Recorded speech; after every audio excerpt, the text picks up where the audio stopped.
தாம்பரம் சுற்றுவட்டாரத்தில் இரவு முதல் தொடர்ச்சியாக மழை பெய்து வருவதால் சாலைகளில் தண்ணீர் தேங்கியுள்ளது. கூடுதல் தகவல்களோடு இணைகிறார் செய்தியாளர் ஜெய்சங்கர்.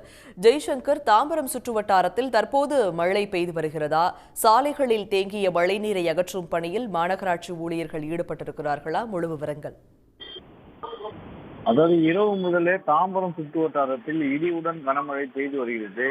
குறிப்பாக இந்த தொடர்ச்சியாக மழை பெய்ததன் காரணமாக தாம்பரம் ஜிஎஸ்டி சாலை, குரோம்பேட்டை மற்றும் பம்பல், அனகாபுத்தூர், அதுபோல் பெருங்கலுத்தூர், கிழக்கு தாம்பரம் மற்றும் செம்பாக்கம், மேடவாக்கம் மற்றும் சித்தாலப்பாக்கம் உள்ளிட்ட இந்த பகுதியில் பரவலாக மழை பெய்து வருகிறது. தற்போதும் மேகமூட்டத்துடன் மழை தொடர்ச்சியாக பெய்து வருகிறது. இந்த நிலையில் தான் அந்த தொடர்ச்சியான கனமழை காரணமாக தாம்பரத்தில் கிழக்கு தாம்பரம் வேளச்சேரி பிரதான சாலை மற்றும் மேடவாக்கம் சித்தாலப்பாக்கம் சாலை உள்ளிட்ட இந்த பல்வேறு பகுதிகளில் நெடுஞ்சாலையிலேயே காண முடிகிறது.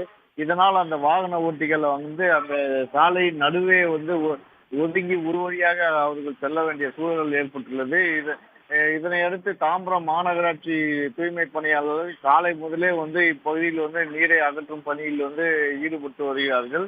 மற்றும் போக்குவரத்து போலீசாரும் அதை போக்குவரத்து சீர் செய்யும் பணியில் ஈடுபட்டுள்ளார்கள். தொடர்ச்சியாக மழை பெய்து வருவதால் அதற்கான போக்குவரத்து சீர் செய்யும் பணியில் போக்குவரத்து போலீசார் ஈடுபட்டுள்ளார்கள். விவரங்களை வழங்கியமைக்கு நன்றி ஜெய்சங்கர்.